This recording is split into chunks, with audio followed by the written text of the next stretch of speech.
Welcome to another Sustainable Business podcast with me, Toby Webb.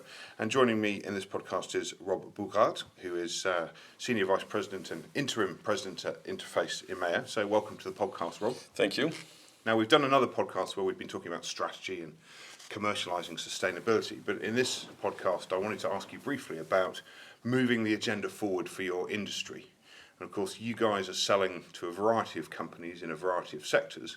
But I detect amongst various interface executives a certain exasperation with how the sector and sectors you work in are not moving forward in the way that perhaps you'd like Interface to.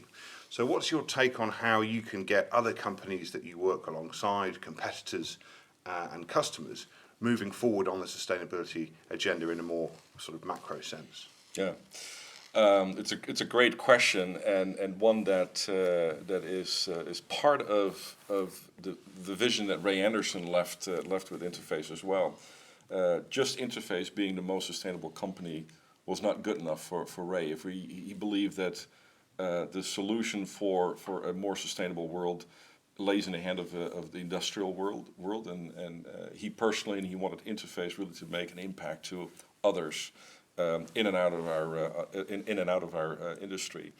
Now, it's kind of interesting is you could relate this to sustainability alone, but it actually applies to even just the quality or the type of product as well. We're trying to penetrate into other markets because there's a lot of growth opportunity in modular carpet.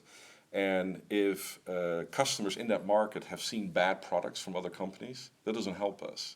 Or for example, we're trying to penetrate into Germany, which is not a carpet tile market, it's still a broadloom market. When we talk to people about, well, why not carpet tile? Many of them have seen bad carpet tile from the 70s. They need to see not just our product being beautiful and have high quality, they need to see others doing that as well. So we really become a significant industry as a whole. There's still many parts of Europe where hard flooring is more is stronger. There's a bigger market, if you will, than soft flooring. So if that soft flooring market really has together a strong value add to deliver to those markets, it's good for Interface as well. So it's not just from the sustainability area, it's also from a quality area and just of how we conduct each other and develop that industry as a whole. Very important to us. And of course, in that space, we want to play our role, but we are helped if our competitors also show good quality products, also show benefits to those markets. Of course, we will always want to do it better than them, but to see them moving into a similar direction helps us to actually grow the modular carpet market. So that's for sure from a business standpoint, it helps us. But also, back to the goal or the challenge that Ray Anderson has put in his company. If you really are making the choice for a better sustainable world, ultimately, we need to be profitable as a company. It is about the hard euros as well.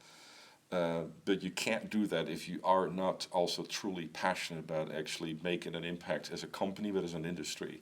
And so we want the carpet industry to be known beyond Interface as a great solution for design, a great solution for a well-run office or a hotel or a school, whatever our customers are running. And to be an industry that really is leading the way to how you can convert from being a very oil-intensive product to a product that is fully based on recycled material and such. If the industry as a whole can do that, it helps Interface. So but it helps the environment ultimately. How can you make that happen? I mean, you're a relatively small company, $1 billion, billion euros-ish turnover. Yeah. I mean, obviously you punch above your weight in terms of reputation Yes. and in terms of influence. Yeah. But how do you get the minimum standards raised? I mean, what can you do there? Yeah, that's a good point. I mean, when you look at the some of the ratings of the most sustainable companies in the world, I think the top three or four were surrounded by companies that everybody will know. Unilever and GE is on there, I think, and then also you get this Interface in between there. Most people don't even know who we are. So yeah, we're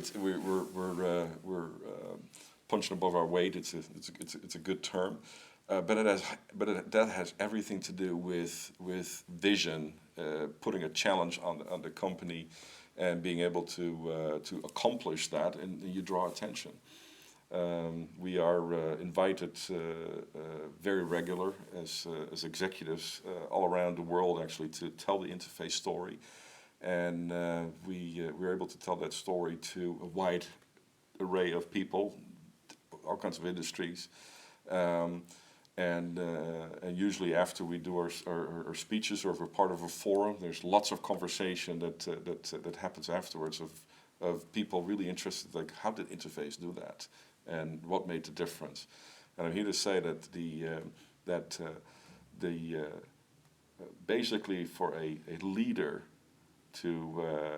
for the top guy in the company to basically not just say, like, we need to be green, but to put outrageous challenges on the organization, and to basically for years not accept anything other than accomplishing that, no matter what else you might have on the agenda that is important. That is really what makes the difference. And to me, it's a great honor for me to tell the interface story. But it is those outrageous challenges that Ray Anderson put in the company that have really turned this company around. With Ray gone now, if Dan Hendricks, who is the CEO, chairman of the board, were to decide that sustainability is no longer important, which of course, he's fully on board, but if he were to decide that, he couldn't turn this ship anymore, because this company is all about those outrageous challenges that Ray Anderson has put in the company. What kind of advocacy do you do at a minimum standards level? Because clearly, for companies who don't have a Ray Anderson to put those demands on them, we need to see minimum standards raised for. I mean, we're seeing that in some new buildings and building regulations and so on. Do you guys play an active role there, or do you focus more on inspiring people through the story? Well, hopefully, we're inspiring people through the story, but ultimately it comes down to what are we delivering, and we are. With our products, and we're total transparent as to what goes into our products. We've got EPDs, environmental product declarations, for each one of our products. We're playing a part in a company reaching whatever desired LEED certification, BREEAM, or whatever. So we're part in that whole process, and many times win business because we are really a high contributor to companies achieving their goals to that end. So it's really a combination of having our stories be really compelling and interesting for people to hear, but ultimately it's about the products that we deliver and what role they play in a responsible purchase. Great, Rob. Thank you very much for your time today. Thank you.